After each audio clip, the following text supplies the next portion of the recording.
Good evening in Asia and good day in Europe, America and elsewhere. I'm Gwen Robinson, past president of the Foreign Correspondents Club of Thailand and editor-at-large of Nikkei Asia. In our ongoing series of Myanmar-related events, we thought the 6-month anniversary of the February 1st coup was the right time to take stock of the situation inside the country and look at possible scenarios and even potential solutions ahead. Before we start, though, I want to remind Thailand-based viewers, and all viewers, that during this lockdown in Thailand, the FCCT clubhouse remains closed, but we are aiming to continue with regular, hopefully weekly online discussions and events, including on August the 16th, what promises to be a fascinating evening with the acclaimed film director, Thailand's Apichatpong Weerasethakul, who's just won the prestigious jury prize at Cannes on top of many other accolades previously. He'll be in conversation that night with leading film critic Kong Ritti. We'll also be bringing you an evening shortly with the Good Samaritans, the people who are helping on the ground in Thailand's escalating COVID crisis. So please watch our Facebook page or website for details. We are also appealing for funds to help the club through these difficult times. And if you like what we're doing and want to support us, I urge you to consider donating even a small amount. Details appear here on the screen and on our website and Facebook page. So, turning to our panel this evening, I want to announce a slight change in our lineup of speakers, as Hlapon, or Jack Mint of the US ASEAN Business Council, was unable to join us at the last minute. But we're very glad to welcome Thomson Chow, editor-at-large of Frontier Myanmar and former business editor of the Myanmar Times. And to introduce our other speakers, we're very lucky to be joined by some outstanding experts tonight. Min Zin, Executive Director of the Institute for Strategy and Policy, Myanmar, and a former student activist in Burma's 1988 democracy movement. We also have Sho A. Tun, Policy Advisor to international organizations specializing in Myanmar political economy. And we have Jared Bissinger, independent development economist and consultant who focuses on private sector development in Myanmar, amongst other countries. And last but very not least, Priscilla Clapp, Senior Advisor to United States Institute for Peace, Myanmar Program, and former US Chief of Mission in Myanmar, 1999 to 2002. As each of these speakers has outstanding expertise and experience, I've asked each one to give a brief overview of how they see the situation, with a particular focus on the question of what comes next and possible scenarios, particularly for any potential solutions to the deepening crisis in Myanmar. So I'd like to, before we start, invite viewers to ask questions, if you like, during the event. Type them into the box on the Facebook or YouTube page. I don't think I need to recap the unfolding horrors the world has seen in Myanmar since February the 1st, largely thanks to social media and reports, images and footage from brave journalists inside and outside the country. But to highlight just a few very brief, very developing issues, there is the August 1st announcement by the coup leader, Min Aung Hlaing, declaring his State Administration Council, or junta, is now a caretaker government and that he is Prime Minister. Also, we have ASEAN foreign ministers meeting this week amid unofficial news that broke this afternoon that they have finally decided to appoint their special envoy to Myanmar, who apparently, according to draft communique, is Brunei's second foreign minister. We'll have more on that later. We've also, of course, seen the COVID-19 pandemic spread to unimaginable levels in the country, with more than, well over 300,000 cases and deaths soaring well above 10,000. So is there a way out of the mess? I am going to hand over to Min Zin to kick this session off and look forward to your questions. Min Zin, over to you. Thank you, Wan. Thank you, FCCT, for giving me this opportunity. Can we bring up the PowerPoint, please? Whenever I prepare to talk about the scenarios and way forwards and strategy, I always remind myself with this quote from the Mike Tyson. He said, "Everyone has a plan until they get punched in the mouth." So I remind myself, before I talk, outlining the scenario and way forward. When we start talking about the current situation in Myanmar, the most pressing and the most urgent concern for me is humanitarian crisis with the surge of COVID-19 third wave in Myanmar. We have very limited capacity for testing, and then the treatment is highly mismanaged and in many cases repressed and disrupting the resource of non-state provider to the state system. And also in terms of vaccination strategy, the regime, the junta, is failing to win the public trust and the cooperation. This kind of challenges we have seen in 5 different sectors: public health sectors, private sectors, and the community initiative, and ethnic armed organization control area, and also individual and family level coping system. We have seen the challenges in terms of testing, treatment, and the vaccine in all these different 5 sectors. When you look at this chart, you can see the big discrepancy between the government reporting and then the independent media reporting.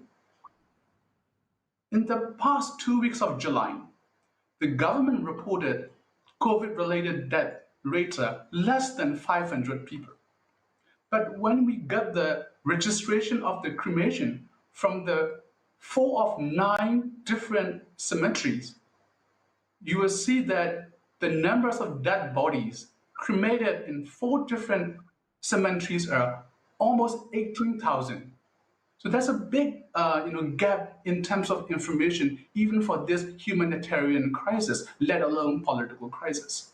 And then when you look at another chart, the reason why the community initiative to cope with the COVID-19 situation, unlike the second wave and first wave, is the regime, the junta cracked down on the medical professionals. When you look at the chart, you can see that more than 60 medical doctors and nurses are in prison. Almost 600 are on the run to evade the arrest. And when you look at another chart in terms of vaccination, Myanmar is one of the lowest in the region.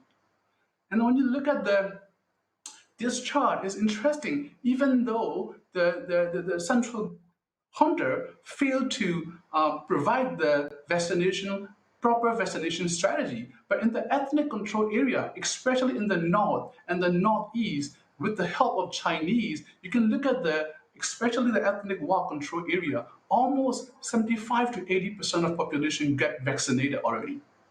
And when you look at another chart, and then I can explain you that when we have this immense, serious the humanitarian crisis, but we should not see this as an isolated case. In Myanmar, crisis should not be viewed as a snapshot. It should be viewed as a contextualized process. At first glance, the coup hurt all people of the country, but the impact varies. Especially in the minority regions, ethnic minorities have long suffered from the limited access to resource, economic benefit, and political participation, not only under the military rule, but also in some of the civilian government, including the less NLD government. In 2020 elections, you will see large number of ethnic minorities and their parties were disenfranchised, including in Rakhine and Rohingya, Karen states, and many other minority states. So the coup and its aftermath are not just a battle between military and civilian over the future of the country. I think this is the country which is one of the most ethnically diverse country in the world. The crisis is a matter of incomplete nation building, which is, we have experienced for more than 7 decades. So that's why in the current crisis, you could see both the military junta and then the opposition, especially led by the younger generation, are locking themselves into a position where the violent resolution of conflict, which means crushing the other side, the one side can still prevail over the other side. That kind of perception is the only acceptable and conceivable strategy in the country. So then SAC has brutalized, SAC, I mean the junta has brutalized the country with a series of crackdowns, both in urban and ethnic regions. When you look at this chart, especially it's almost like 1,000 people got killed since February. Especially, I was so shocked to see the victims of headshot. The military, when they crack down the protester, they aim at the head. There are more than 100 people got a headshot. So that's indicate clearly that the crackdown is intentional and inhumanly targeted. Not only in the urban area, the cruelty and the brutality, in the ethnic region, you see the increased numbers of the clashes since February. But when you look at the April, you see a dip in the April. But it's not because of there's no conflict or crackdown or the armed clashes.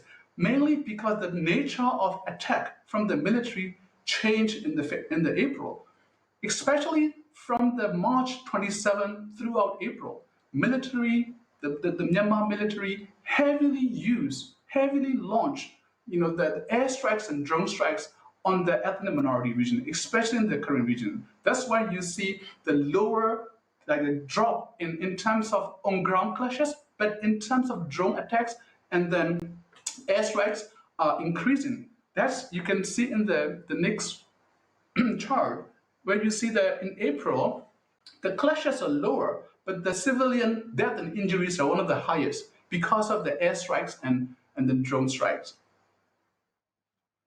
In terms of refugees and IDPs, the number have been increased since the military stage coup is incredible. Like it's almost 250,000 IDP, like internally displaced people.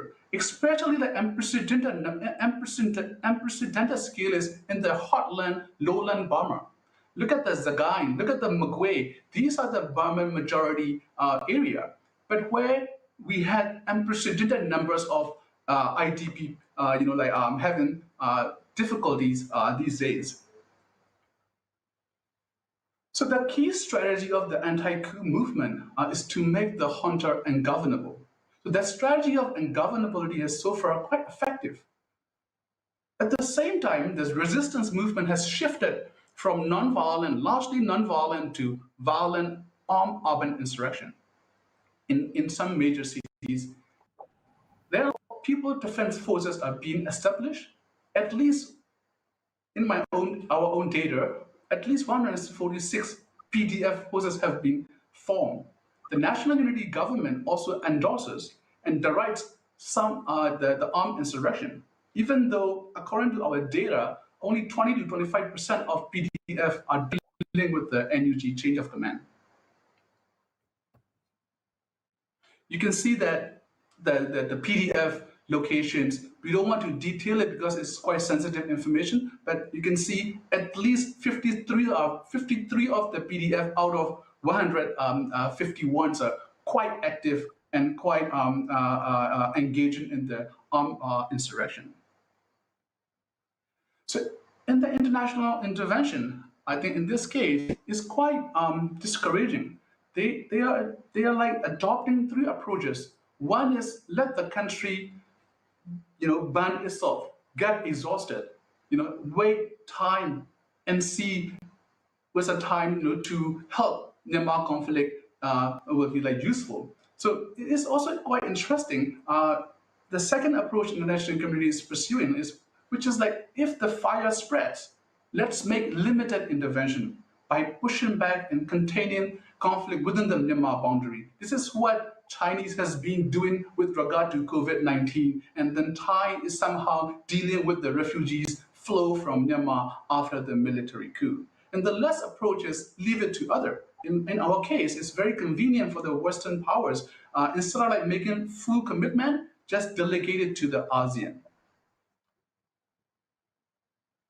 And then we can probably foresee at least three possible pathways One is regime-led change, which is they already outlined they're going to hold elections in 2.5 years, and then there'll be a new discipline flourishing democracy. But I think it's almost impossible so long as it is unilateral strategy. It will result in the irreparable damage to already worsening civil-military relations, at least for next generation. I think that the Myanmar people have an unprecedented hostility and a distrust against the military.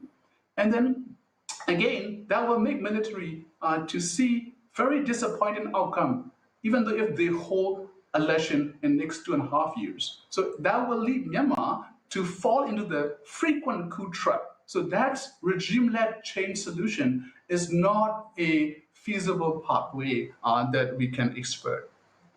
The second pathway is zero-sum change or zero-sum regime change. And then this is quite aspirational. That's gained good traction inside Myanmar because people of Myanmar, as I said, are quite disappointed, quite strongly against the military. But it's whether it's strategy or not is questionable. But we can expect more violent clashes between the military and the PDF forces in the next few months. These clashes could trigger some defection from the junta, but it won't be a game-changing, like the extent.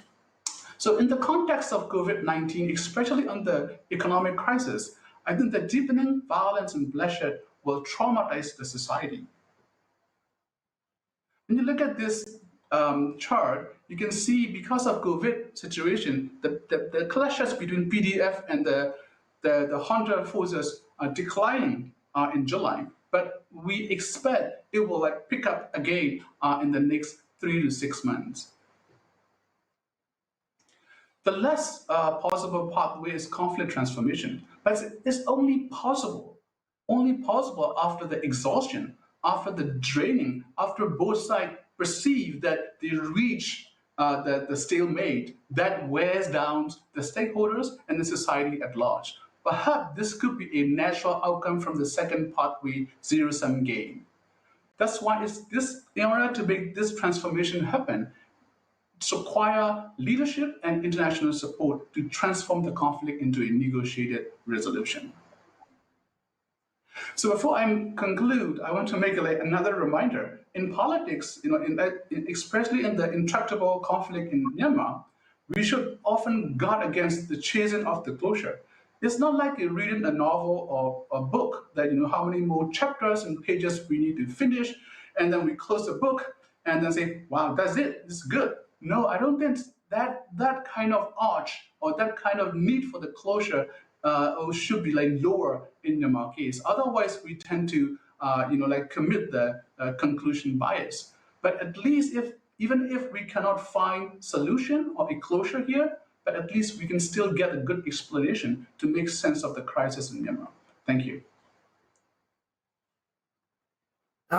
Thank you very much, Min Zin. There's a lot of food for thought in what you said, and I hope to return to that and also ask you what your view is of given the current situation, what the most likely scenario is of they're all rather bleak prospects, I'm afraid. There wasn't much good news in there, but what you really felt was the likely or hoped for outcome.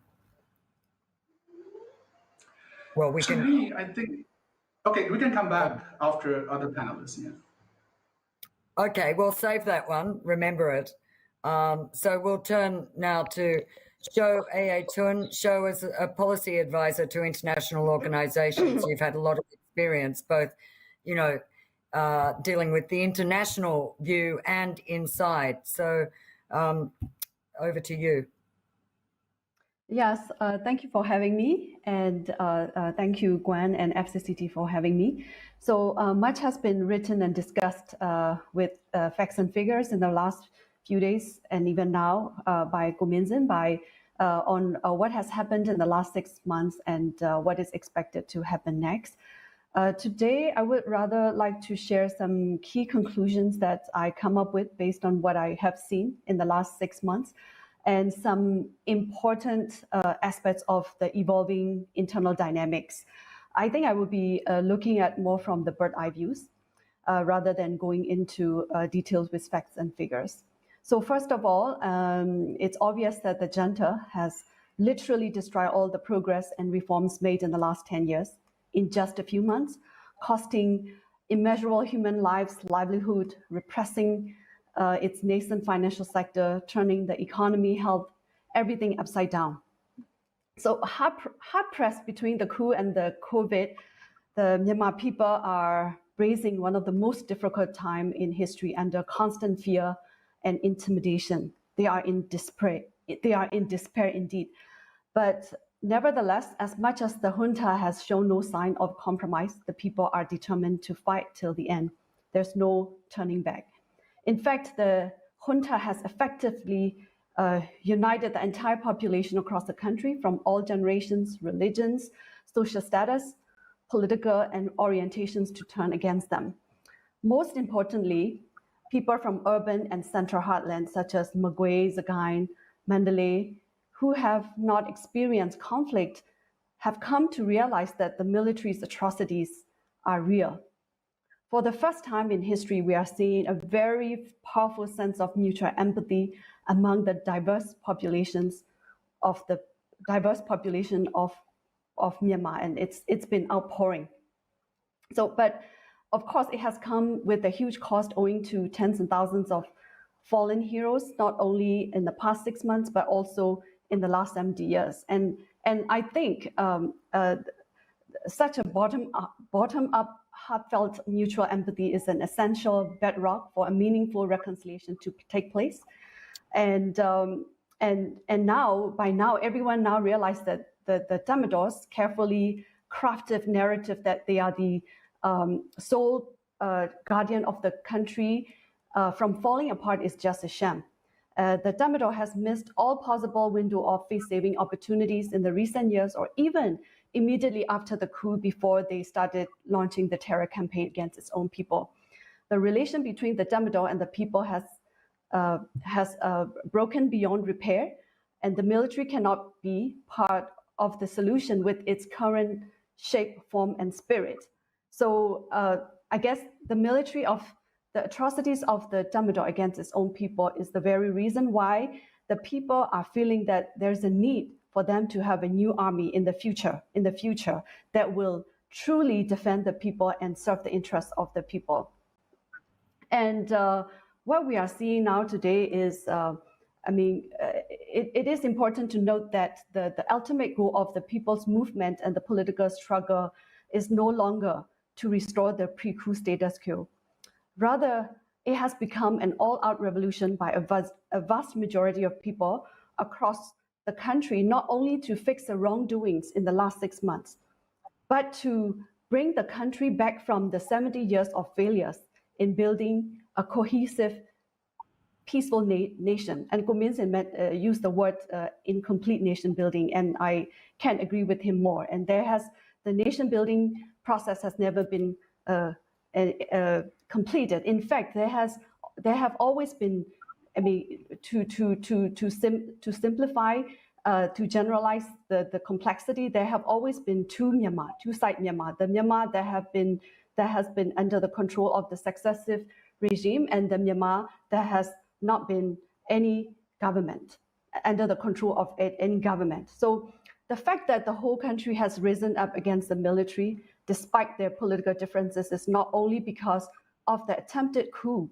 the attempted military coup on February 1st and the subsequent atrocities in the last 6 months, but also because of all the atrocities that the military has committed over the last 7 decades.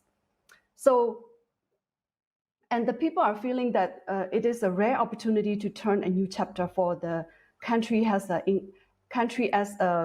inclusive nation. So what can we look forward to in the next few months? Obviously, there are a lot of talks about the UN General Assembly, about the credential process, and in the role of ASEAN. So, but I'm not going to talk about the external factors. But as mentioned earlier and at the introduction, I would like to focus on the internal dynamics. So I guess in the next few weeks or months, we will see a further consolidation of the key democratic forces. What does it mean? So in my opinion, and also there are questions about whether the NUG will be able to hold the country together. So for me, in my view, the NLD is a very important first step towards an inclusive government to represent the interests of the diverse population of people, including those who voted for the NLD and those who did not participate in the elections. So, but no doubt, CRPH as a group of elected MPs from the 2020 elections had played an instrumental role to stand up for the people a few days after the coup. But they need to be expanded to better and effectively represent the diverse populations of the country. In other words, and the national unity government is the coming together of leaders from diverse backgrounds based on the partially agreed federal democracy charter with a vision to collectively build a new nation together. So in my view, the NUG is still a work in progress. And there's something called NUCC, National Unity Consultative Council, which is less known to the people or to the international audience. So the NUCC is meant to ensure that the process of the democratic consolidation is taking place in a real, fair, equal, and truly inclusive in nature. And NUCC is more representative of all the groups that have joined the people's movement against the junta. So the negotiations are ongoing.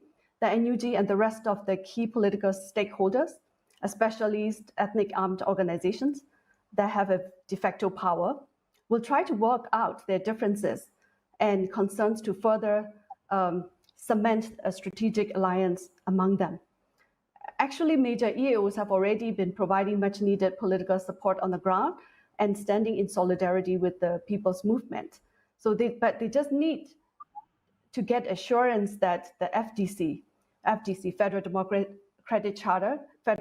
Charter, which is the blueprint of how the future federal democratic nations will be implemented, they just need to get assurance in writing because, I mean, rightly so, in the past, the nation building process starting from the Panelist agreement, there have been broken promises over and over again. So the ability for how much the democratic forces can be consolidated will determine whether the NUG can stand as a viable political entity that can hold the country together and build a stability once the military is removed from power, when the junta is removed from power. So, but earlier I mentioned that the junta, with its current shape and form and spirit, can no longer be part of the solution. But it doesn't mean that we have to kill all 300 soldiers. What I'm trying to say is they need to have a new spirit. They need to have a new, it cannot be go on like that. So I mean, the internet, suggestions have been made that's why it is problematic when suggestions are made made to the people and the military to have a dialogue. So the people should not be pressured to have a dialogue with those who have committed crimes against them. We cannot let this culture of impunity go on forever. I'm not even sure if, I don't think that the military is interested in dialogue either. If the junta or if the Tamador is really interested in having a dialogue, they wouldn't have reacted the peaceful expression of people's desire by using, with excessive use of lethal force. So I guess the message for the international actors who would like to help Myanmar is that they need to see crime as crimes and see criminals as criminals. And it is problematic to force people or to urge people to go into a dialogue without really talking about justice. So I guess I only have a few more points to make. And Gwen asked me to make some comments on livelihood situation, but I think I will discuss about it during the discussion. But let me finish a few points that I would like to make. So I guess another point is that people are worried about the leadership of the NUG. They don't have a charismatic leadership or things like that. So I guess here having one single leader is not a priority. What the people and the political groups are talking about is the collective leadership. I guess the fact of the reality is that we need to see beyond the leadership of General May Aung Hlaing and the State Councillor Daw Aung San Suu Kyi. So I think it's okay not to have a single charismatic leader, but we need to have a functional collective leadership among democratic forces to move the country forward. I also think that the international community should not allow themselves to be fooled by the words of the Tamador, because they have lied again and again. They have a track record of not keeping their promise either. So if the international actors take the words of the Tamador as face value, they could be misled. And lastly, humanitarian issue it's serious. So by all means, the people need humanitarian support. But humanitarian support alone is not enough. We also need political support. When I say political support, there are some concrete support that the international actors can lend to the democratic forces. And, the NUG or the ethnic leaders or activists or the Generation Z, everyone, they are operating under a very, difficult environment with constant threats of arrests or killing. So, and they don't have, they have limited access to resources. So even as simple as providing them or supporting them to have a secure access to secure communications device, software, hardware, I think that would be a huge help. So I guess in conclusion, I think this is the best time for Myanmar to turn a new chapter for the country, not only to, if the aim is just to go back to the pre-coup status quo, we won't see the entire population coming like that. So I think people are seeing this as a new, rare opportunities, hard-end opportunities to turn a new chapter for the country. So thank you. Thanks very much, Sho. I think you raised a lot of good points, including this question about the relationship between NUG and NUCC. I think there's a lot of questions about that, but let's return to that later on after the speakers. And thanks also the point about the issue of the single charismatic leader versus the collective faceless kind of leadership that we're seeing now in NUG. But anyway, turning now, I think, to Jared Bissinger. Thanks, Jared. As an economist, you've done extensive work on Myanmar and also from small companies to macroeconomics. So I guess you're going to give a view that sort of blends both. So over to you. Well, thanks very much, Gwen. I'm going to pull some slides up here. I have a brief presentation. Just going to talk for about 8 minutes about the current situation with the economy and the private sector and the post-coup business and economic prospects. In terms of top-line figures, obviously the situation is it's incredibly dire. Last week, the World Bank came out with a biannual report projecting GDP to contract by 18%. That's a forecast that's a week or two old, so a really significant drop, an unparalleled drop in GDP. That on top of the current COVID wave, which is beyond the incredibly the huge human toll, also taking a major toll on the economy. Public holidays, businesses, significant drop in demand, especially for non-essential goods and services. So just really devastating on top of, what were already incredibly big, significant impacts of the coup. The Purchasing Managers Index out just a couple days ago, which is a monthly pulse on business sentiment in Myanmar, saw a very sharp and accelerating fall in production as well as new orders. And this comes after some recovery in May and June, after, February and March saw pretty significant drops. But when you look across the last year, you see, at least for the last 11 months, consecutive declines in operating conditions for businesses that are making it incredibly tough. In terms of the perspective of private sector, it's not entirely pessimistic. There is some signs of optimism. For example, the Purchasing Managers Index noted that businesses are they're optimistic that in a year their output is going to be higher than it is right now. But of course, the long-term pessimism is pretty dramatic. And I think for a lot of businesses, the question really is whether things can get much worse than they are now. And so the bits of optimism come from parts of the private sector thinking that this really is, about the bottom. In terms of key economic issues, there's almost too many to name, and I think Thompson, who's speaking later, will talk about some more of these in depth with some good insights from the ground. Obviously, there are the challenges related to COVID, everything happening in the banking and finance sector, inflation, which has been pretty significant since the beginning of the year, especially in imported commodities, which are pretty essential in a number of areas, shrinking demand, disruptions in trade, including the recent closure of the Chinese border for land for trade, which is really resulting in some pretty significant problems for Myanmar businesses. And then in the medium to long term, there's just an incredible amount of uncertainty, wide range of new risks that businesses are facing. The future of the domestic market, what it's going to look like in a year or in 2 years, is very unclear, but it's not promising.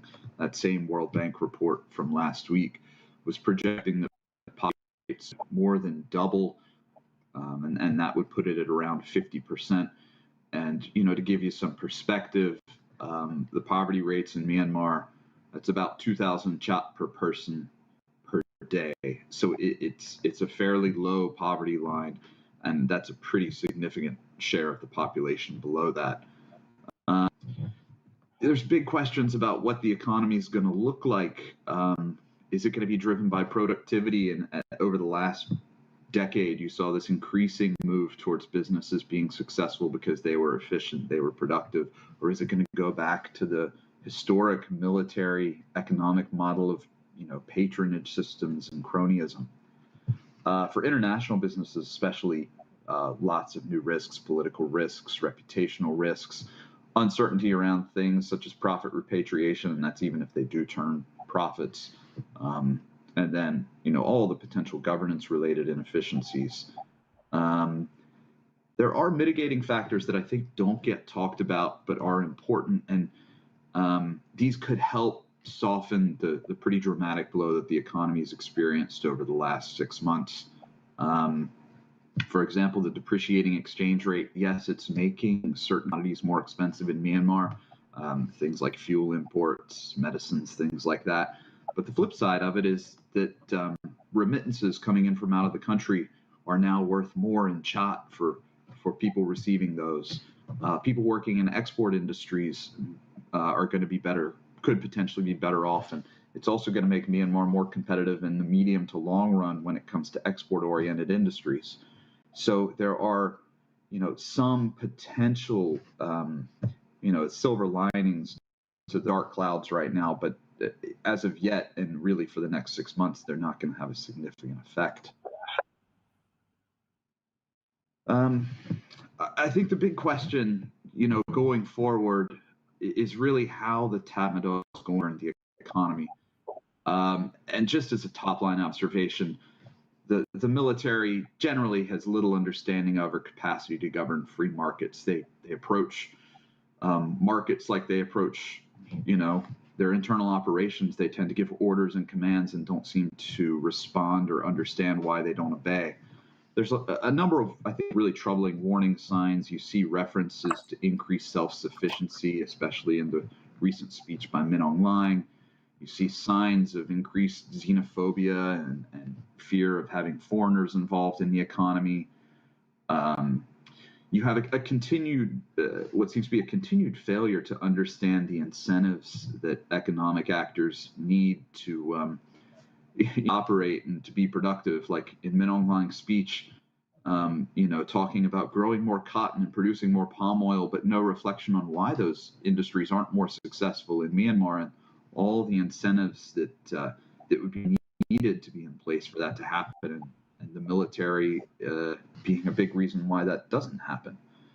And then, sort of the last and quite obvious big issue is just the increasing scarcity of economic resources.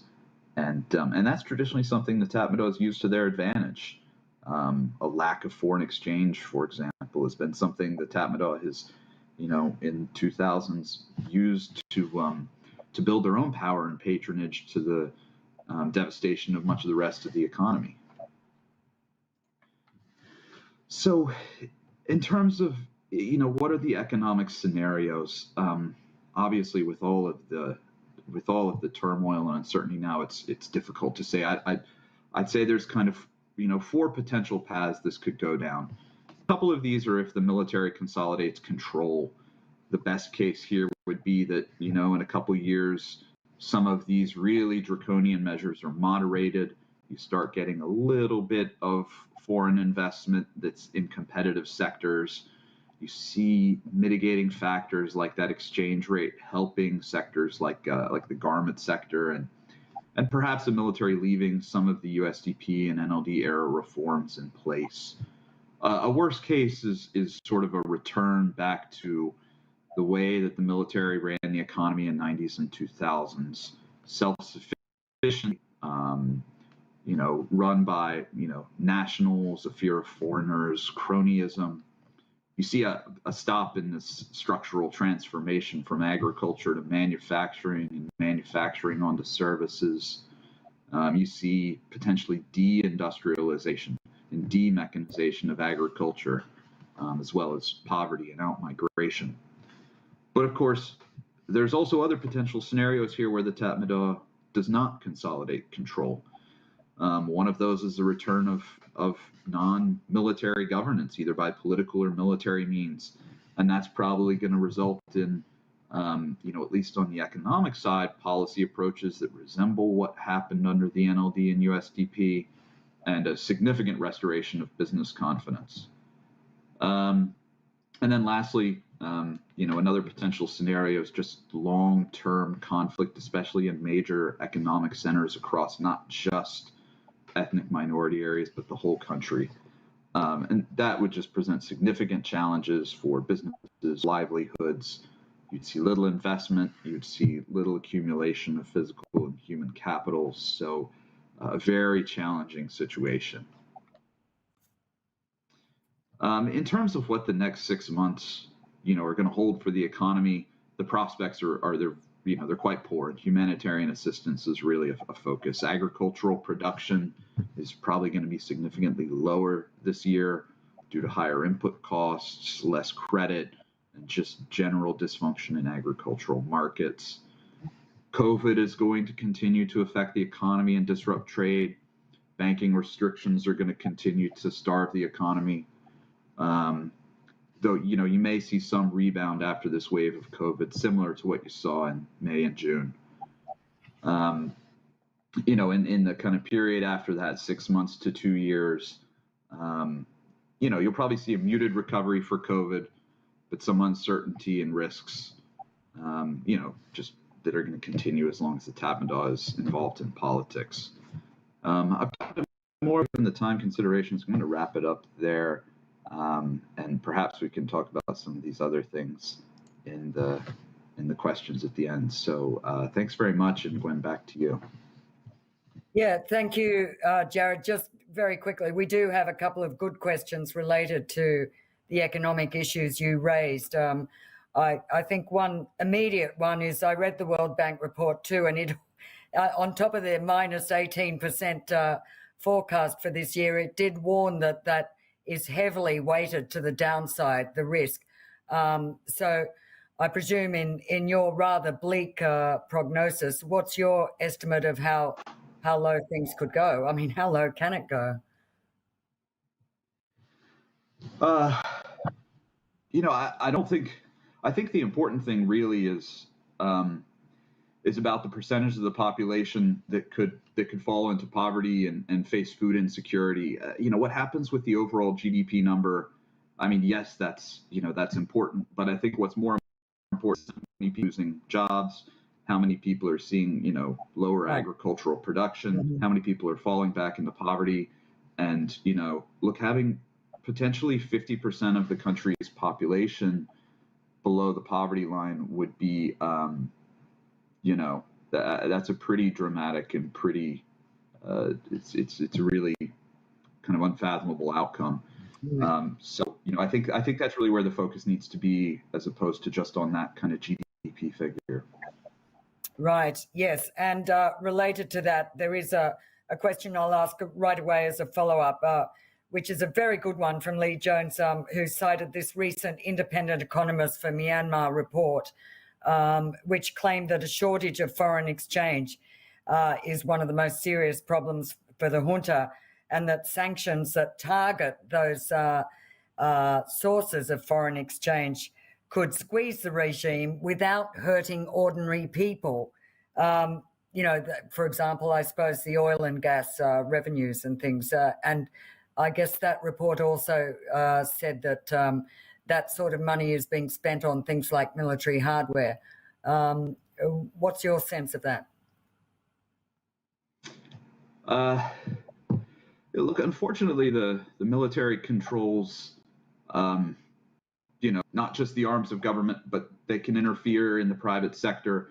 There are many, many ways for them to access foreign exchange other than just what comes in through natural resource revenues.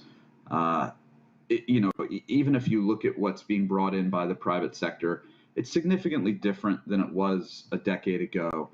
And so this idea that just by cutting off foreign exchange revenues going to the government, that you can starve the Tatmadaw of US dollars and euros, it's just not the case. And certainly it's not the case that can be done without any harm for the general population. There are still many, many people in the country that depend on work that's funded by foreign exchange coming into the country. The garment sector is an excellent example. And there's still hundreds of thousands of people working in that sector.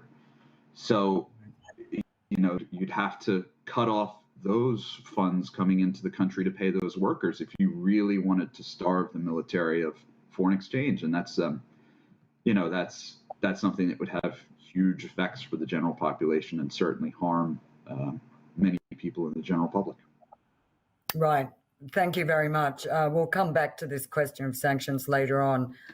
So now I'd like to turn to Priscilla Clapp, who is the Senior Advisor at USIP on the Myanmar program, but also, and I think incredibly valuable for this panel, is her amazing insights as former US Chief of Mission in Myanmar, also in darker times, 1999 to 2002, which were very difficult years as well. So, Priscilla, with your extraordinary perspective on the past as well as the present and future, over to you. Well, Gwen, you've just pointed out that I'm very old. I have a lot of historic experience. I've been involved with Myanmar for many more than 20 years, and it was 20 years ago that I lived there. And when I hear these younger people talking about what life is going to be like, I feel like I'm returning to the past. Not only the past 20 years, but I would say that with his latest move, Min Aung Hlaing is taking the country all the way back, excuse me, to Ne Win's military coup of 1962, when he formed a caretaker government and made himself prime minister. So I'd say that he's using Ne Win as a model right now. He's already exhausted his other previous models of Thein Sein and Than Shwe. Let me focus on the international response. Min Zin and Shou have both raised this, and I would also like to say that I I think their presentations were absolutely fantastic, and I really appreciate the comprehensive sort of strategic look that they're taking at this situation, because that's exactly what it needs. We tend to get all wrapped up in the details on the ground, but we really do need to be thinking strategically about where this is going and what we can do to move it in different directions in the future. Right now, as Minzin says, the international community seems to be looking at ASEAN. Well, that means ASEAN and China.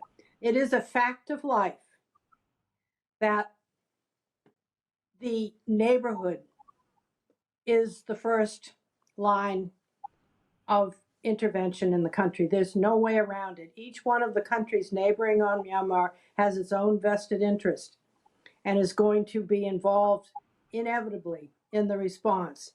The rest of the international community, the United States, Europe, and other places, are very far removed geographically, and right now access to the country is impossible for outside. The only people that can get in at all are in the neighborhood.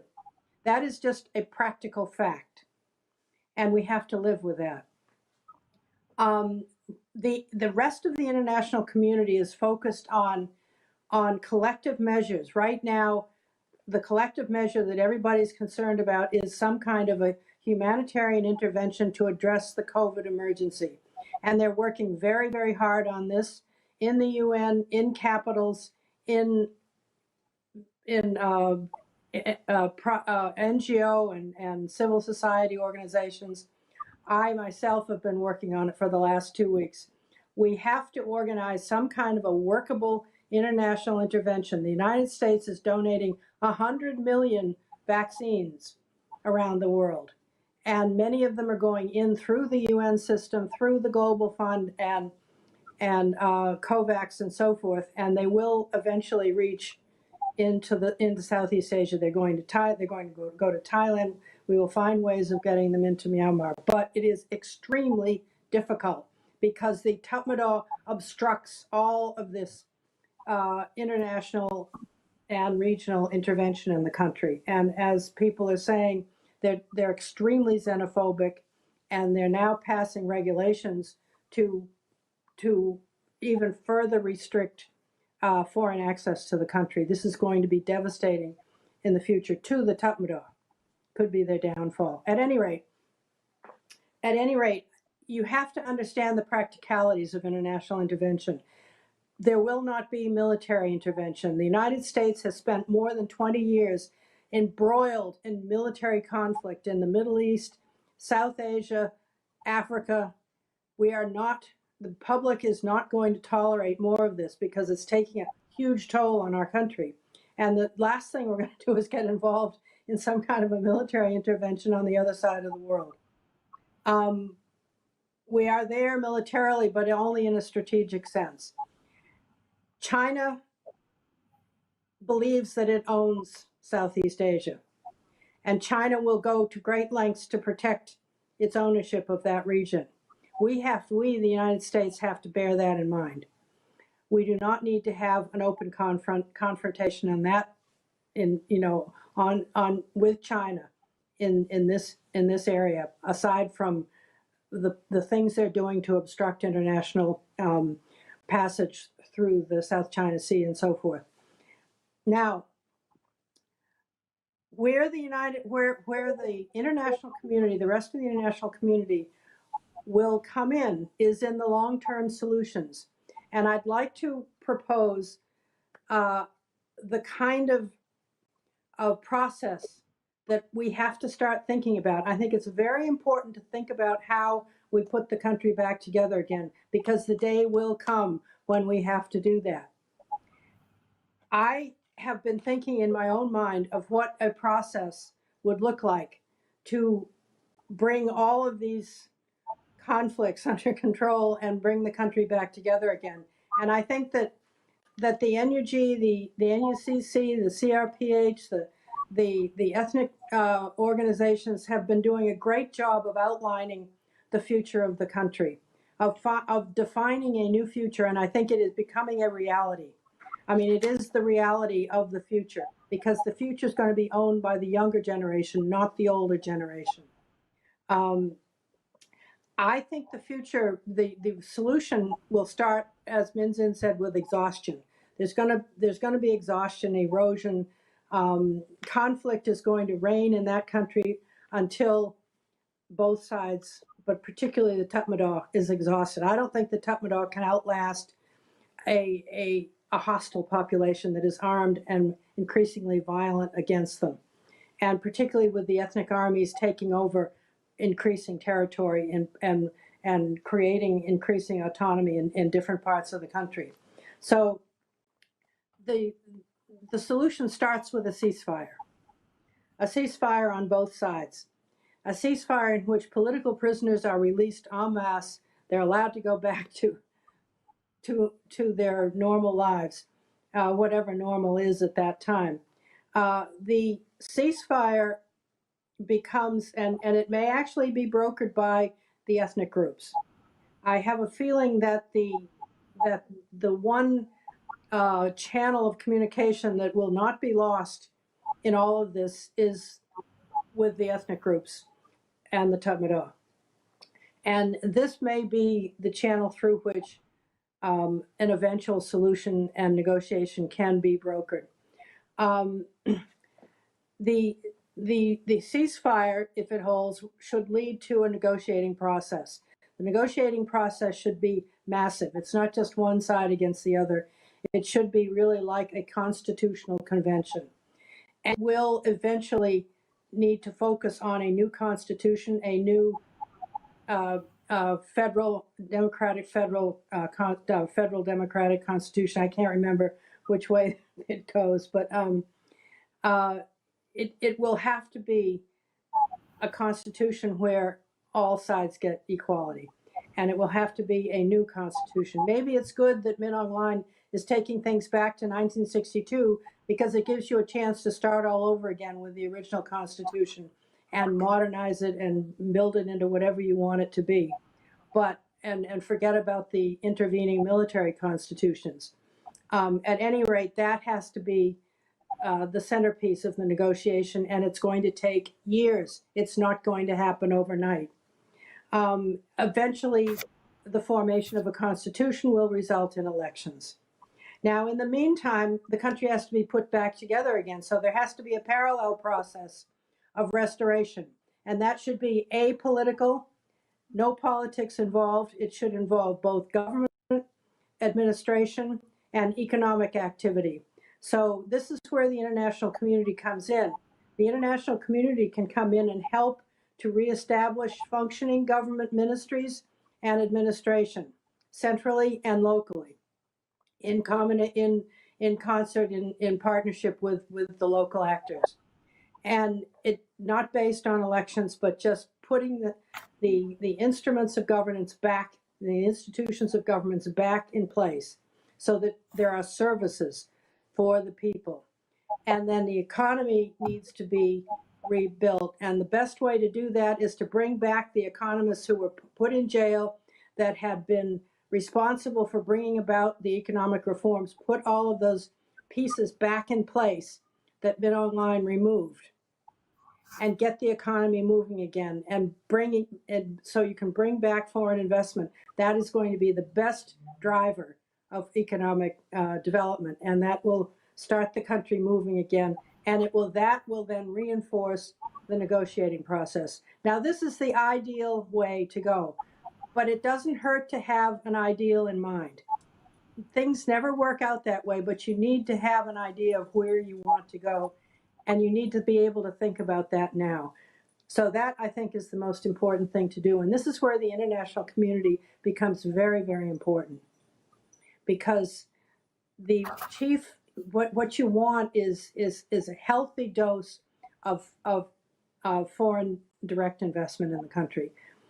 You can already see how much that was doing. For the last 10 years, the country was growing at an average rate of about 6 or 7% a year, which is very high in this international economy. So it was a very healthy economy, and it has been absolutely devastated by the military. And if you consider that one of the main driving factors in that coup was economics, was Min Aung Hlaing's desire to get control, total control of the economy. That's why he completely removed all of the economic reforms that had been passed for 10 years or more and took control over the economy. I mean, he's a totally corrupt individual. At any rate, that was a major driving factor. And what has he done? He has absolutely destroyed the economy. It's just a perfect example of the mismanagement and the depth of the stupidity of this coup and the regime that brought it about. So that's my contribution on the international front, for what it's worth. Thank you very much. Thanks, Priscilla. That's one of the most coherent views of post-junta planning, or at least a suggestion for post-junta planning. Can I just ask, I know you're not part of the administration now, but you're sitting in Washington and watching all the debates. What is the level of interest? You know, we've had mixed signals from the US about how interested it really is in sort of clearly not wanting to get, as you say, embroiled in any kind of sticky intervention. But how interested is people there in this kind of, you know, trying to think ahead, post-junta planning and trying to get there to that point? I'd say on the administration side. Well, it's not the nature of government, particularly new administrations, to be thinking that far ahead. That's my own contribution. This administration, the Biden administration, has been faced with a whole series of international crises. They are being stretched very thin. If it's not Cuba, it's Haiti, it's Africa, Ethiopia, Afghanistan. It's Afghanistan now. I'm in Afghanistan. So there's a very thin bandwidth here. But there is very significant interest in this project. I mean, in this problem in Myanmar. There's no question that the administration is seized with it, but they don't know what we can do right now. We have been focusing on sanctions, but with the health crisis on our hands, sanctions are not appropriate to that. That's not what we need. So right now, the focus is on how we contribute to an international response to the health crisis in the country.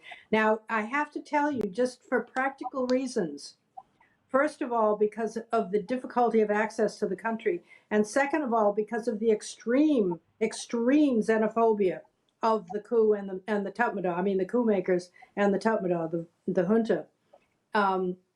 Whatever we do has to be done very quietly. We can't go around saying, we're going to do this and we're going to do that, without exposing our hand and probably exposing people inside the country. We are doing things that you don't see. We are doing things inside the country and outside the country that you don't see. We are having consultations with neighbors that you don't see and we cannot talk about. I mean, the US government will not be able to talk about without causing trouble. I mean, you have to, in this environment, you have to be sort of careful about how you approach the problem. It can't be just, advertised. And so don't assume that nothing, because you don't hear anything, that nothing is happening. The little wheels are turning very fast inside the cage, and the little animals are running around on their wheels.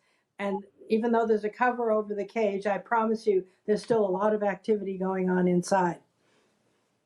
Well, that's one of the few bits of good news we've heard tonight so far. I did note, as did most of the media, an unnamed senior US State Department official pouring scorn on Min Aung Hlaing's grand announcement of elections in 2 years' time, and all that, and that was a very clear message. And but shortly after that came Blinken, Secretary of State's Blinken's message that he would be preparing to encourage ASEAN to appoint their special envoy to Myanmar, which actually they did. But anyway, let's not link the two. But that's well, if the U.S. turned around and said that they would not encourage ASEAN, it would be a total break in 50 years of history. right. Because yes. we have encouraged ASEAN from the beginning, rhetorically. Right. Well, let's hope they're still encouraging them. There's a lot of encouragement to be done. Anyway, well, thank you very much for that. We'll come back to a couple of the points you raised. But right now, last but not least, we're turning to Thompson Chow, Editor-at-Large of Frontier, Myanmar. Thompson, thanks so much for joining us. You are in a rare position of being on the ground and really seeing things around you. Well, not much in deep lockdown, but you have a better sense of the mood, particularly amongst, companies, investors, local business, and other people than almost any of us. So over to you. How do you see it at the moment, 6 months on, and what is the outlook going forward? Thank you, Gwen. I was here at the FCCT in late June to talk about the topics of business and economy, and it's very sad to say that things have worsened so much since then. In June, we saw initial signs of things stabilizing in some areas. Most people in the private sector who intend to go back to work have already returned to work by then. Mobility was improving and logistics was easing, although cash shortage was and is still a big problem. And what happened over the last few weeks is the whole third wave of COVID really has taken over almost everyone's attention here, taking a very heavy toll on the population. And being in Yangon, being still based here and out and about meeting people, everyone I know has some of their friends, family members, or colleagues hurt or killed by COVID. And they're suffering enormously, not just because of the pandemic, but of the mismanagement under the current regime. Oxygen is running out, as we all read in the news. Vaccine rates remain very slow. The World Bank last month, in the report that Jared already mentioned in his earlier presentation, the World Bank warned that the COVID-19, the impact of lockdowns and related measures would altogether amplify Myanmar's economic dangers. And I would say back in May and June, back in June or July, in the earlier days of the third wave, some people were hoping, some business people I know were hoping that the regime, the NUG, and protesters could kind of pause their political fighting and focus on the battle against COVID. Some even hope the regime could publicly pledge not to go after CDM doctors if they go back to work. But basically, that hope has now been dashed by the military's actions. I think particularly when local media reported that 5 CDM doctors who had been treating patients underground were arrested after being tricked by the military for answering an emergency call to help COVID victims. So I think after a few of those incidents, there's the trust there, or hopes of building some form of trust is now completely gone. For business people in Yangon and in Myanmar, a lot of whom sort of semi-reopened or partially reopened following the April Tingzhen holiday. Now, basically, factories are closed again due to the extended COVID-induced public holiday, the so-called holiday imposed by the regime. The regime has extended the so-called holiday until August the 8th. So I think some factories would seek to partially reopen if that holiday stops on August the 8th. But there's a possibility that the regime could extend it further. For the private sector overall, a lot of energy is now focused on helping the employees, coping with the whole COVID nightmare, and looking at what they could do in terms of getting the humanitarian aid in and getting the vaccines in.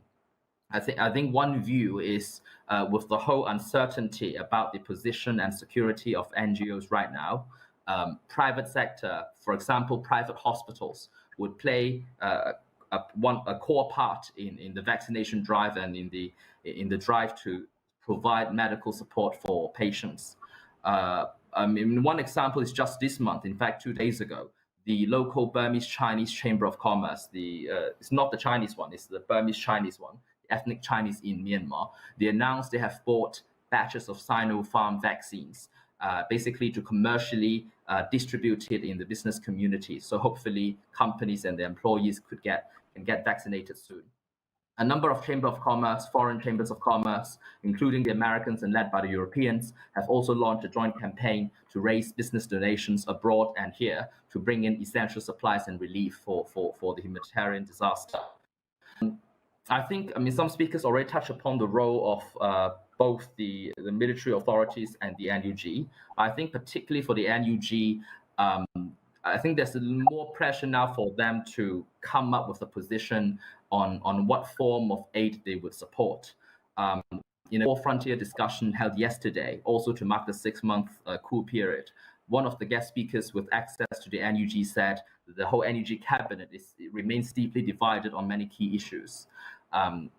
Not just on the Rohingya issue, which I think some media have reported already, but also specifically on, I mean, so far the NUG has yet to collectively spell out their approach towards the economy and how they will spend the funds they have, or their position on international aid. I mean, specifically about whether limited and some form of engagement with the military authorities accepted if the foreign donors come in. And that's a key dilemma facing many Western donors and other donors. I mean, if you deliver aid into areas controlled by the military, engagement with the military is inevitable, or at least engagement with military-controlled authorities is inevitable. I think I would quickly end my last note on something that has happened since February. Yesterday, Global Witness joined calls by Myanmar NGOs and activists calling on Western governments to sanction the state-owned oil and gas enterprise. I don't think foreign governments have changed their mind on this yet, given sources I've spoken to. I think one additional thing that's worth highlighting would be the Norwegian telco operator licensed by dissent, Telenor. Telenor's last month, their hasty exit is very telling because it shows how concerned Telenor is regarding the Myanmar business environment, that they're so willing to sell so cheaply and so rapidly in order for a quick exit. But also it shows that an exit itself is not necessarily a good answer for companies operating in Myanmar. I mean, the company they sold to M1, the Lebanese group, I mean, Basic Justice for Myanmar has published an expose and investigated the whole background. But basically, many people I've spoken to are very worried about what M1 would do when they take over. I mean, I don't think anybody's expecting pushback or transparency from Telenor's successor. And some even worry that whether M1 would flip the deal to some other companies, for example, a company from China. Therefore, I think I'll end my presentation by saying a responsible business exit would be very tricky. And the question for many companies is, how do you respect human rights while and if you remain in Myanmar? Thanks very much, Thompson. Actually, just following up a little bit, because you are in touch with the foreign chambers of commerce and some of the business community, both domestic and foreign, I mean, what is up to recently, we knew that there is a hardcore of, there is a lot of business that have committed to expensive, factory facilities. You can't sell. Nobody's going to buy your business very easily in the current climate. So it's very hard for companies to exit, actually. So what is the mood now? I think a lot have been very spooked, particularly in the last few days after particularly the recent announcement that suddenly restricts how many foreign people banks can employ. I mean, that's another blow, I think, and shakes foreign views of Myanmar and doing business there even more. So do you think investors are, even the hardcore ones, are starting to give up, head for the exit? What's the mood? What are you getting from the chambers? The mood is grim, Gwen. I think they feel rather despondent. There's a sense of despondency in the way that not just about, I think, for example, the foreign bank notification limiting the number of foreigners a Myanmar bank would hire. I mean, that itself is a big shock. In the long lines of shocks, the military-controlled Central Bank of Myanmar has given out. But I think overall, there's also a sense that the military or the regime has not learned at all to how to cope with COVID and the lockdown, which affects business a lot. I mean, many investors I've spoken to are still scratching their head about, this so-called holiday, and they really despair at the fact that the regime has not provided any data or clarity on, how it's enforceable. Messages are mixed and confusing. Last month, I was talking to a restaurant near Inya Lake. The manager was telling me, he said, direct quotes, "It's crazy. The junta spent weeks forcing us to reopen and now started forcing us to stop opening." So I think it is a mess. And I don't think any big companies right now, or at least the majority, would not be making a decision whether to leave immediately or not. But many, I suspect, would be putting that on the table. Right. Thanks. That's more grim news. I think with those excellent presentations by all of you, there are a lot of questions. So we've got some time, about 40 minutes. So perhaps if I could start running through the questions of viewers, and if some of them are very general, so I'll throw them out, and those who want to can answer. I think this is more directly for Minzin. You highlighted this earlier brutal tactic of the military shooting people, shooting to kill and shooting in the head. This is from Tommy Walker, a correspondent covering the region, who notes the number of those killed in Myanmar is still increasing, according to the AAPB. But also, I would note that it's increasing much more slowly than these terrible leaps we saw in the earlier months after the coup. So he's asking, basically, has the crackdown strategy of the Tatmadaw changed on the ground 6 months on? For example, like shooting protesters in the head, or, as we saw earlier, troops shockingly roaming areas and just shooting almost randomly. There are still people being almost randomly shot, but is there a shift in tactics? Sho, you may also have a view on that, but Minzin, you first. I think there are two components. One is the brutality, that actually make the protest movement like the reducing in terms of the mobility and then the gathering. But at the same time, we still need to see every day in many major cities, young people come out, stage protests, by even like by risking their life. We still have like reports of people got killed, got arrested in past few days. That's one thing. Of course, the crackdown really reduced the number of protesters, but there's still strong resistance, in the streets that we have been seeing. The second dimension is the movement itself has shifted, from purely non-violent to more radical approach. So young people got frustrated with that, brutality, and then the lack of international intervention. So young people resort to more armed resistance movements. So that's another factor. The attention of the protester shifting away from the non-violent protests on the streets to more armed movement. That's why I expect we will see more and more urban armed insurrection in the next 3 to 6 months, because these young people are preparing themselves to face another stage of the resistance movement. Right. I think we've all been struck by these images of very confrontational actions by protesters who basically sort of confront heavily armed forces front on, and quite a lot of them get seriously injured or killed. Do you think there's a possibility of more ninja-style tactics more stealth kind of tactics that, even the PDFs as well are incredibly brave and just go up against Tatmadaw with single shot shotguns or slingshots, whatever. And also, do you think that there is a shift from the Tatmadaw style of shoot in the head to other forms of? Let me make a very brief comment because I can give a chance to address this question too.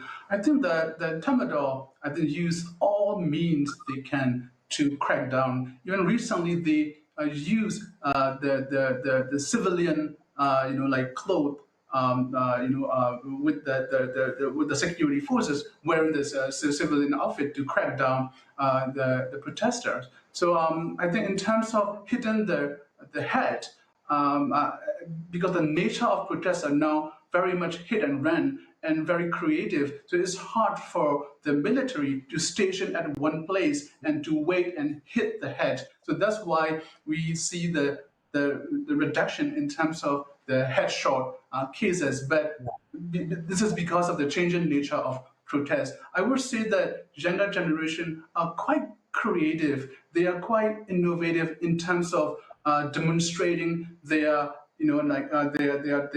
protest against the military. So I will continue to expect that more and more protests will come out, especially after COVID cases are slowing down, especially if military think of themselves, they manage to control the ground. I see. And Mochi, over to you. So, yes, okay, thanks. Yeah, I just want to add this. So when you look at just to answer the question, so the tactics of the regime in terms of their brutality, I don't think that it has changed. Actually, I just wanted to add on by saying that it's definitely more than the regular like a riot controls or crowd controls. Sometimes you can't even imagine. They have attacked protesters by hitting by cars. And also they have shot protesters or any opponents, and then they never return the body. So I'm not a legal specialist, but I think that human rights lawyers or whoever thinking about justice carefully take a look at it. And another thing that I would like to point out is the nature of protests by itself. If you look at those protests, you just see people just going out on the street. But actually, when you look at all the protests, they are giving really, really politically profound messages. So if you look at all the protest signs from February 5th or 6th until now, the messages are very politically profound. So for example, if you take a look at Facebook of Dr. Desa's son, he was one of the first persons who took to the street. They are the younger generations. They are not just going out on the street and being radical. They have been giving very, very clear political messages. That's why earlier I mentioned in my presentation that this people's movement has transformed. And I think the politicians need to keep up with the expectation of the people. I think the people are so ready to have a new nation. I think the politicians need to work out their differences and lay a good foundation for the future. So I just wanted to add to that. Thank you.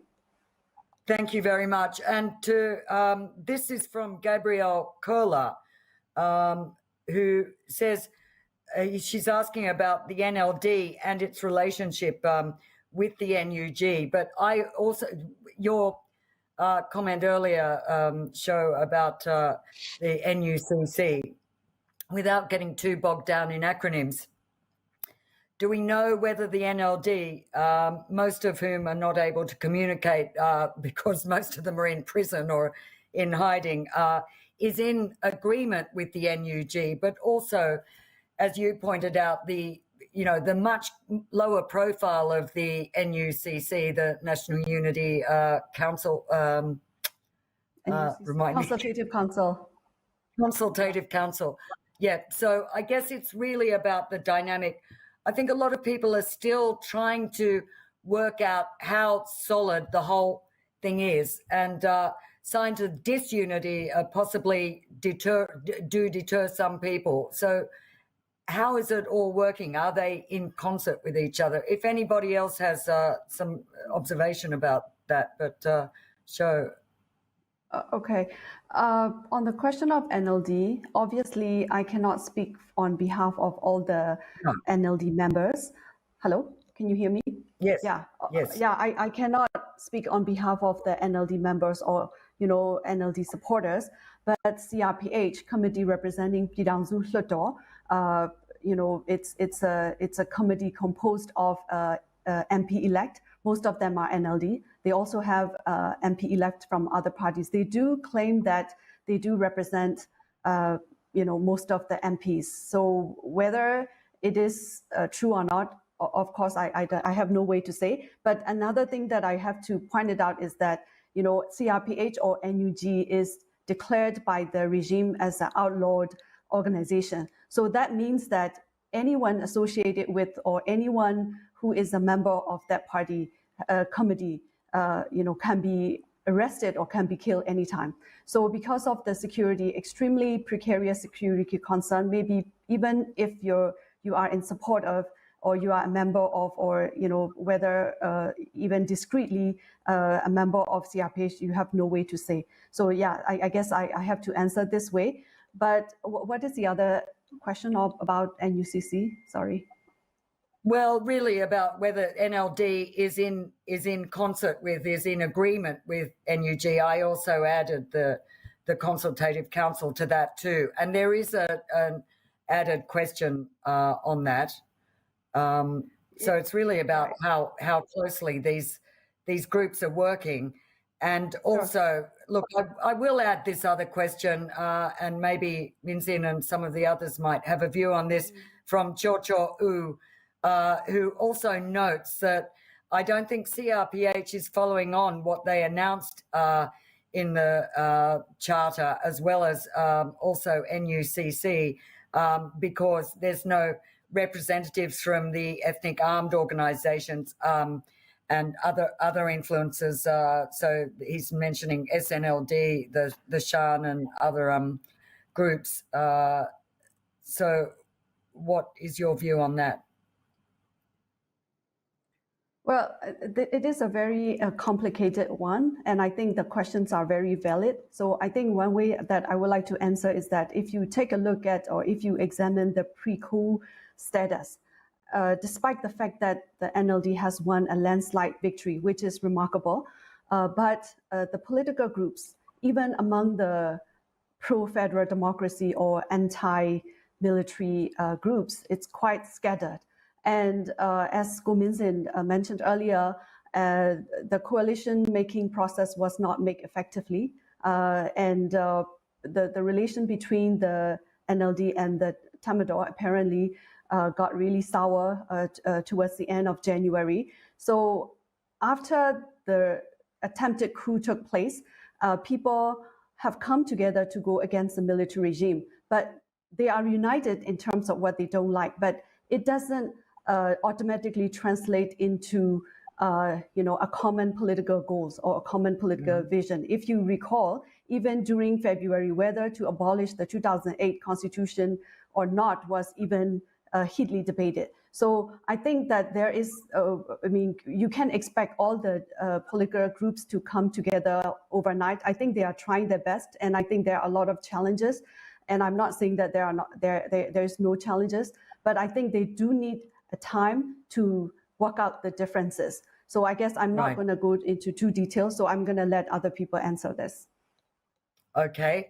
If any of you have something you want to say on that issue,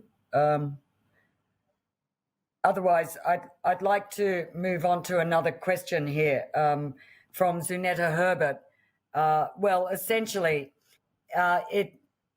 it focuses also on Minzin's earlier point about this return to, and Jared, you brought that up too, a kind of return to the old styles and cronyism, a kind of inbuilt corruption. And the question is that basically, how is there a way to convince ordinary soldiers? This is building on this issue of defections. You noted that, Min Zin, but said it's not a game changer. Some people still like to hope, and there are signs that more, particularly with this bad COVID management and the reports we've read of how ordinary soldiers and even higher up the military ranks, their families also are not being particularly protected adequately. So how to convince ordinary soldiers that their commanders or, the regime is corrupt, which might further weaken morale. Is there a prospect? I think it's a good question, but it's very difficult for me to answer this because the way the Myanmar military is set up, especially in terms of troop movement, in terms of resource control, and this is very puzzling. When you look at all these like comparative study of the militaries around the world. One of the main key concern for the military regime around the world is that counter coup within the military. That's why the military as a government does not stay longer than other regime type. So they really worry about military as an institution to survive rather than military as a government to stay longer in the power. But in Myanmar case, it seemed kind of outlier. Myanmar military, they think of themselves not only military as an institution, but also military who is entitled, to guard the country, to run the country. They're delusional. They think they are capable of running the country. So I think this is very difficult for me to foresee any significant defection from the military to join any opposition movement. I don't rule out the possibility of some defection, especially if the PDF movement is gaining traction, especially we see more and more public display of mismanagement on the top of the military leadership. Of course, people will, the rank and file will defect, but if you are higher up in the military rank and file, I think you have been so much I would say entrenched in the institutional setup that corrupt you with the rent seeking opportunity, with the other like the power prerogative. So to me, I'm a bit entertained about the possibility of the counter coup or any other the internal shift within the military that would tip favor toward the opposition movement. Of course, it's an open to the like more observation. Right. Thanks very much. I wonder if anybody else on the panel would have a view on that. Well, I'd like to move on. Priscilla, someone's calling you. So this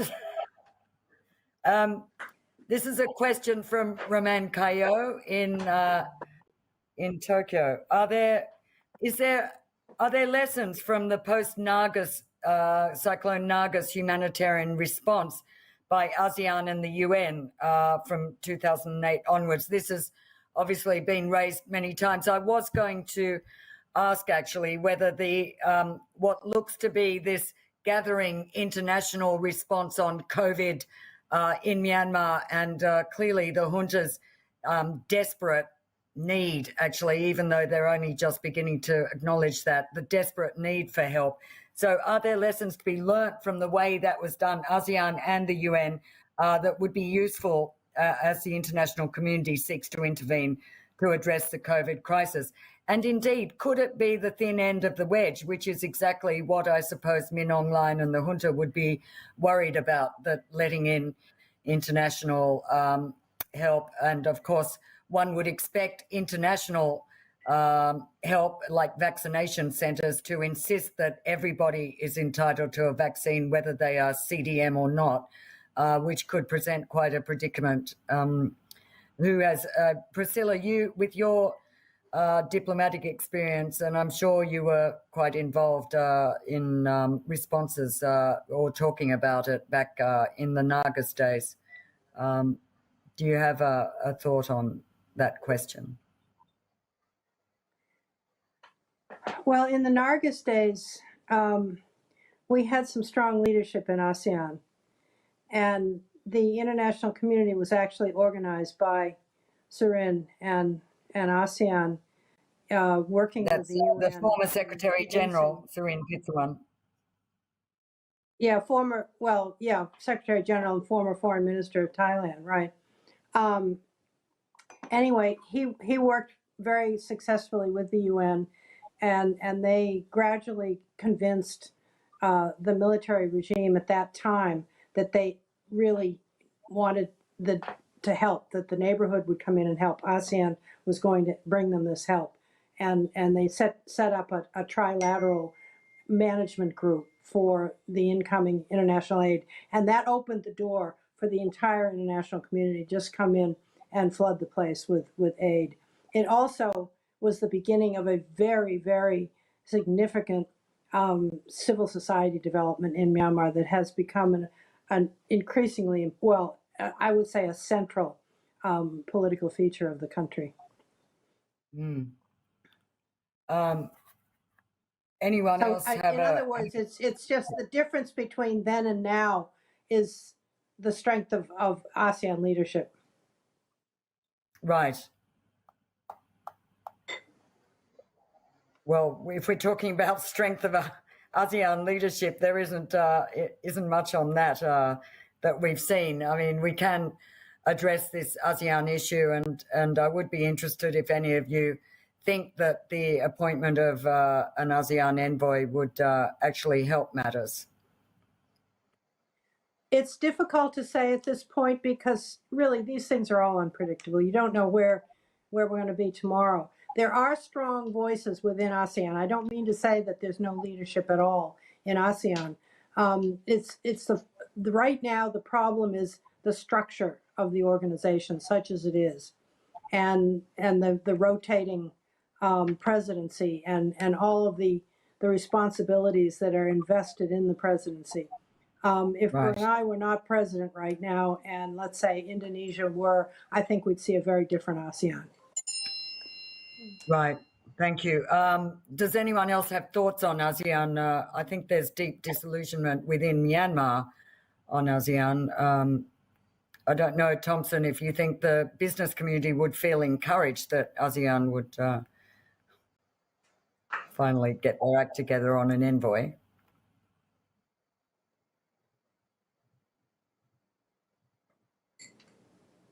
Thompson, are you on mute? Sorry, my internet connection was cut off.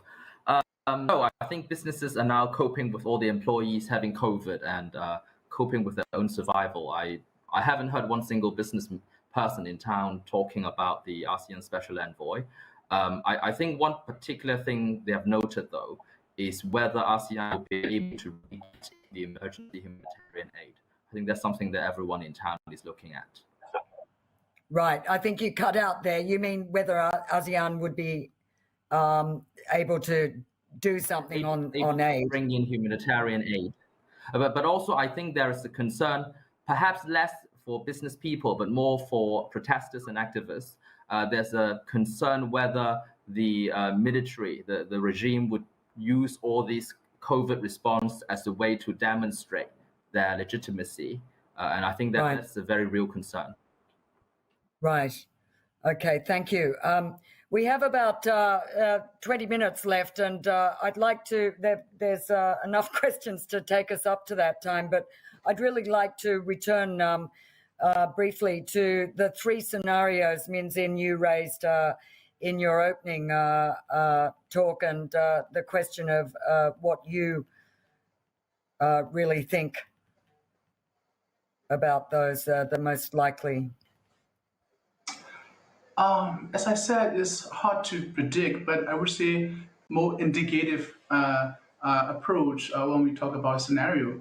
I don't think the status quo is viable. Status quo is sustainable, especially because of the severe lack of legitimacy, even not in the general population, but even within the regime's close patronage network. I mean, vis-a-vis religious leader, vis-a-vis economic business leaders, vis-a-vis the culture community leaders. The legitimacy is so unprecedentedly weak for this junta. So I doubt that the status quo is sustainable. And the second thing is the restoration, and then back to the pre-coup stage. I think it's also impossible.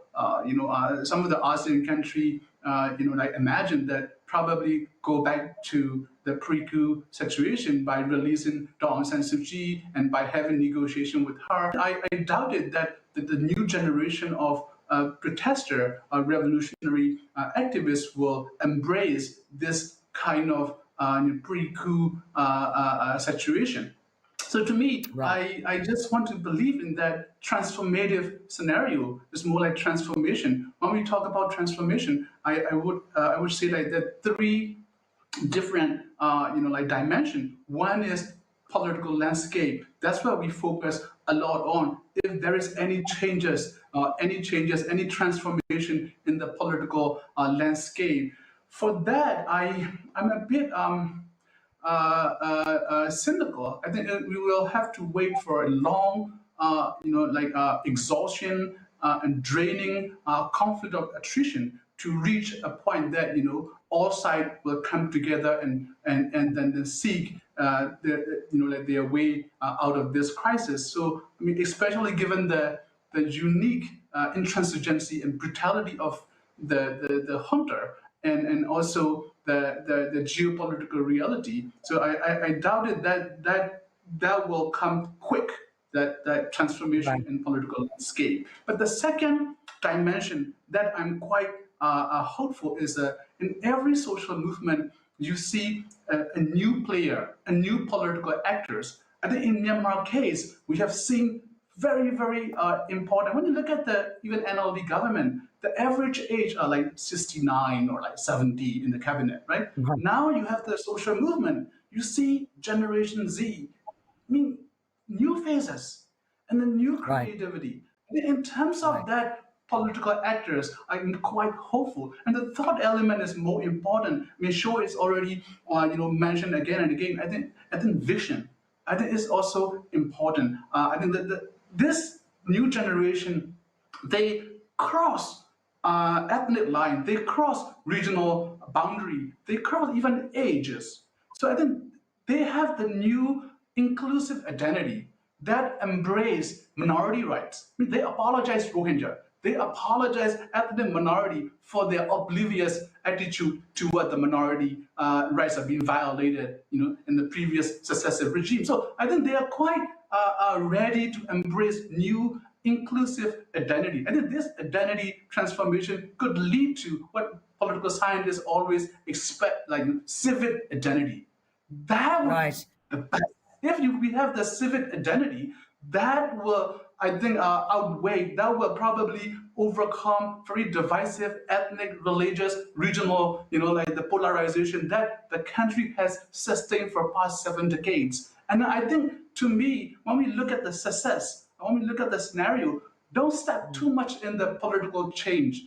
Look into the agency, the younger generation, look into the identity transformation that have cross-cutting impact, Right. powerful impact for the future. That's what we need to invest in. Thank you very much. You mentioned, yes, we've talked about, you mentioned collective leadership versus a single charismatic leadership. I'd like to build on what you've just said to put it, I think, to all of you or any of you, what it basically was beforehand was a real, you could call it almost a battle between the junta leader, Min Aung Hlaing, and on the other side, it was Aung San Suu Kyi as the symbols, single leaders. And now we've got, as you say, this new generation and a collective dynamic leadership or would-be leadership. So this really feeds into the question of, I'd like to put this, what if Min Aung Hlaing got COVID and died, or went away, disappeared, or was assassinated? Everyone has said this whole coup is one man and his ego and the inability to accept, having to retire, being out of power, perhaps the rage and fury and resentment at Aung San Suu Kyi for not giving him a role in government.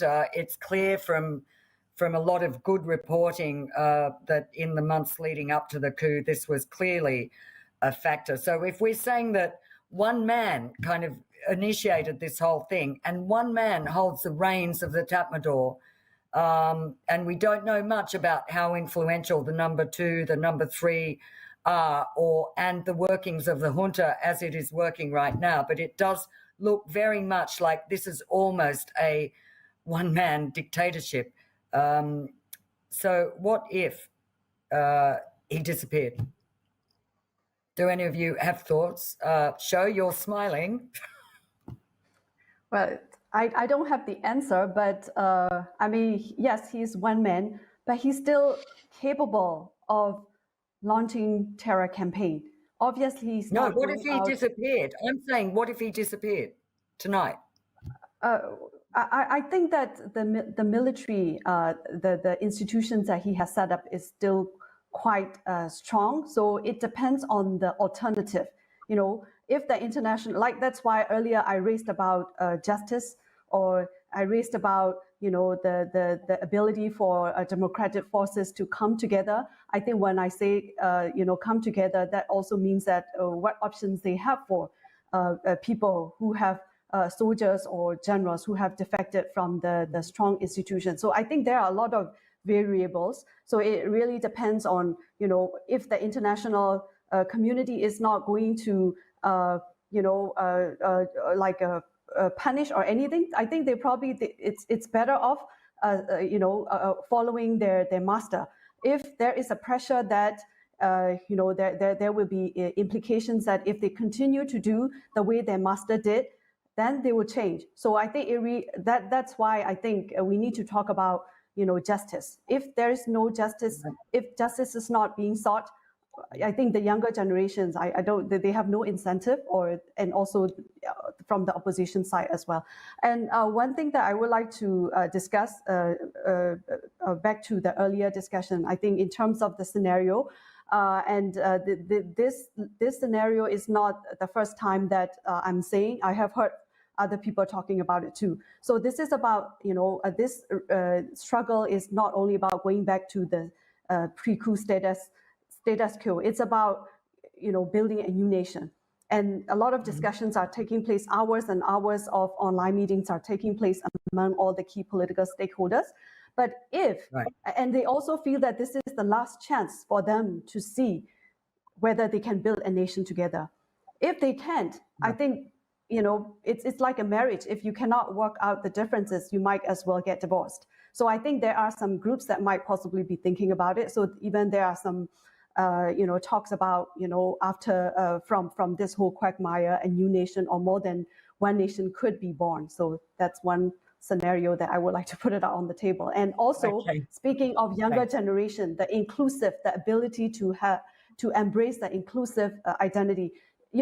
For example, the idea of new nation to be born, even younger generation who are under 30, a lot of people that I know, they are from Yangon, they are from the heartland, the Burma majority area. They said that they'll be happy. They said that what's the incentives you have to be a part of the nation when you are being tortured and killed and your identity is being suppressed.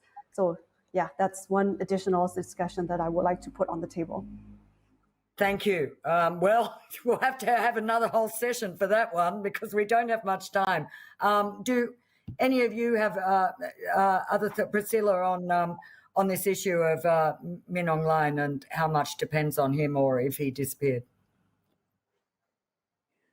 Well, let me just make a couple of points. First of all, each military leader successively in the country has had his own personality stamped on his leadership. They're all defined in many terms, of the personality of the central military leader. But there's a lot of other things that go on underneath that. I think in the case of Min Aung Hlaing, that from what I've heard, that he's not all that popular even within the Tatmadaw. And he's a bit of a laughingstock, but he knows how to use the machinery of the Tatmadaw to keep himself in power and to exercise it. And he's been successful in doing that so far. The time may run out on him, though. I think that he's miscalculated terribly, and he's overstepped the mark, and that something is probably going to happen. We can't predict what it is. No, I just meant that, do you envisage a number two stepping in, or is there any thought about with COVID raging? It's not impossible that leaders we've seen leaders around the world get COVID, although most have survived. Well, I think that's being too predictive, but yes, inevitably, Wishful thinking, number two will step up. There'll be another person, because the Tatmadaw is led by a person, not a committee. Right. So, right. I think yes, but how long he'll last is another question, and whether he'd be more amenable to, some kind of compromise and moving forward into a new situation. I mean, it only happens when the Tatmadaw realizes that it's really lost the game. That's when the negotiation starts. Well, and that's when your plan would spring into action for post-junta scenarios. But yeah, my neat little plan, right? Anyone else have thoughts on that one? Otherwise, I'd like to ask, there's a couple of good questions here. This is another open, well, actually, we might go for one that actually is about the media. And for you, Thompson, on the ground there, Tommy Walker asks, for the media within Myanmar, reporting has become, well, even more dangerous since the coup. So what has been the shift there? What precautions have to be taken? And can we expect to see even less on the ground coverage in the next 6 months? I guess we could answer that by the number of correspondents who are able to operate openly there now. Very, very few, almost none. But how is it constraining reporting as far as you see it? Indeed, Gwen, not many foreign correspondents are left in town. I think the view from some journalists and civil society is that they expect this shared space between CSOs, activists, protesters, and media to basically shrink, and perhaps a bit more. But most of them think it might open up a bit by the time the junta, the regime, announced a new timeline for an election. So I think that's the plan. But no, for now, I think we're heading into a very deep winter, and I think that is a very tough time for everyone. I think the speculated and reported surveillance that a number of outlets have reported that the junta is trying to implement it or enforce the telco operators to implement would be bad news for any of us who are working as an independent journalist in Myanmar. And some papers, such as Asia Times, even speculated that could be a key reason that Tylenol was so keen to just leave and say goodbye. Right, because of the pressure to cooperate with surveillance. Yeah, I think one particular article that alluded to, I mean, it's very hard for you get away from a telco operator, get away from not implementing it. I mean, either you implement it or you don't. And some business people seem to concur with that view that when the surveillance comes, I mean, Telenor would really want to get out and not get their hands involved. Right. Okay, that's a very good point. Well, we're wishing Frontier the best of luck as one of the few media organizations. I'll also add one last point that journalists, a lot of Burmese journalists are paying a lot higher price for reporting here. I know some of them are in hiding. They are in a lot higher risk. I mean, look, some of the Burmese colleagues told me that if a foreigner is arrested, yes, I mean, he would be spending an uncertain time in jail. But for a Burmese national to be locked up, there's a high risk of being beaten up, being tortured. So I think there's a genuine fear among many, not only activists, but also media, writers, and people I know. So I think that's a big challenge. But I think I will also quickly add, some of them have also moved to ethnic areas to work. And I think in the months to come, we expect a lot more work to be done by Burmese journalists working along the borders. Right. Thanks, Thompson. That's a very good point. And obviously, anything we are seeing out of Burma that's independent is done, as you say, at great risk. And I hope that people who do want to support Myanmar media, there are ways to do that, including through the FCCT. There are details on our Facebook page, but there are also other ways. And subscribing to things like Frontier, it's very easy to do that. So thanks for that. And we only have time for a couple more questions. I'd like to just ask you, Jared, on the economy. You know, as you outlined, it is relentlessly bleak, and your takeaways from the World Bank report, well, the World Bank report itself is very bleak. But as you pointed out, actually, there was a feeling, or I think Thompson pointed that out, there was a feeling, and the figures indicated actually by April, May, towards the end of May and even June, there was an uptick in the economy, and you know, people, for whatever reason, were going back to work. Some workers were just desperate, I suppose, for money. But it did mean that it unblocked some things, transport, some manufacturing. So I was going to ask you if you see any kind of upside in this relentlessly bleak picture now.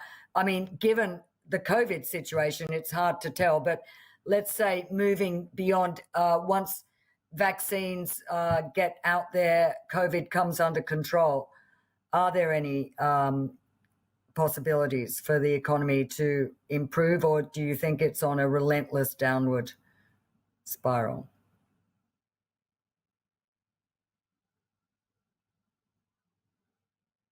Oh, you're on mute, I think. I think you're on mute. Or Can you hear Dave, me? Sorry, I can hear you. Yeah, you're through now. Yeah. No, I mean, the economy isn't going to just kind of continue to spiral downward. You know, as you said, people have to go to work. They, you know, make a living somehow to provide for themselves and their families. People are going to continue to do the best they can, albeit in incredibly difficult circumstances. You know, I think perhaps the one silver lining here to take away is that, you know, one of the biggest things that can't be taken away from the last decade is all of the human capital that's been developed in Myanmar. And, you know, so while the economy is in a bad state right now, while the future prospects aren't great, you have a country full of people that are much more equipped to work, to be productive than they were a decade ago. And, you know, they're a lot more familiar with, you know, just using technology and cell phones as an example. And so, you know, my hope is that, albeit these circumstances are going to be difficult for some time, but that people will be able to recover and they'll be able to use those newfound skills to get by until better times come. Right. Well, thanks for that. I guess that's I don't know if that gives a tiny little bit of hope that some people's livelihoods might return or improve a little. So we're going to go just 10 minutes over, and I'd like to get in one more question and then turn to a couple of points or reminders I wanted to give you. So this is a question from our own Tan Hui Yi at the Foreign Correspondents Club, correspondent for the Straits Times. A question for all panelists. There have been contrasting views on what sort of action foreign countries or parties should take especially when the appetite for dialogue appears so low. What sort of approach would you suggest over the next 6 months that would do the least harm to the people of Myanmar and possibly get something moving? Priscilla, you mentioned one, which is working discreetly, which raises all kinds of intriguing possibilities. But I wonder if any of you have specific recommendations. Minzin, I can see you looking contemplative. I will defer to Priscilla first, and then and see if I can add more.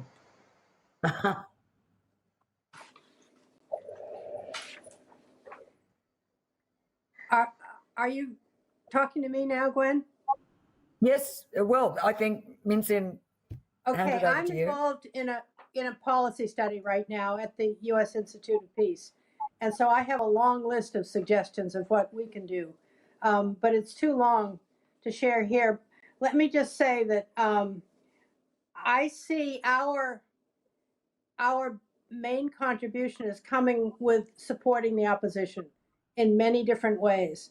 And there are many ways to do this, both within the international institutions and externally and internally in the country. And then looking towards the future, I think one of the things that we can help to do is preserve some of the country's human capital. That is some of whom are on this call today. During the new generation in the country is so much smarter and so much more open to the outside world than the older generation. It's a very different generation. It's better educated. It has a much more, expansive vision for the country.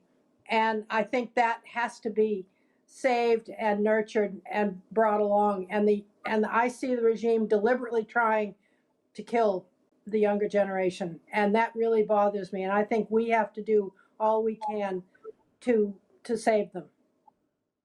Right. Thanks, Priscilla. That's a very powerful point. Do any of you want to add to that? What sort of action foreign countries or parties could take that would do least harm to the Myanmar people?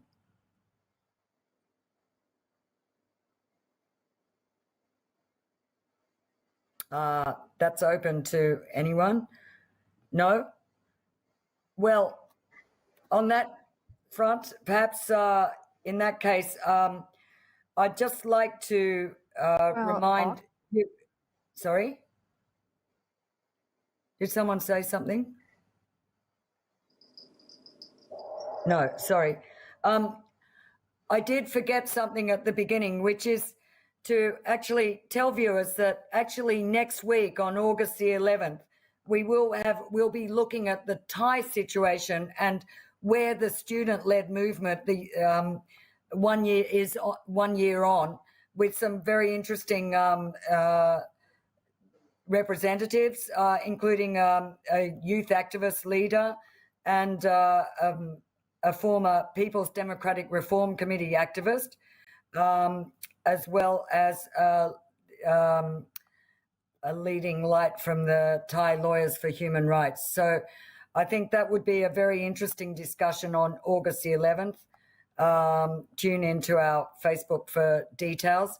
I'd also like to thank Dave Foster and his partner Tick of Jayen Media for really a great look tonight on this show, running us all very smoothly, and the graphics. Really, thank you very much.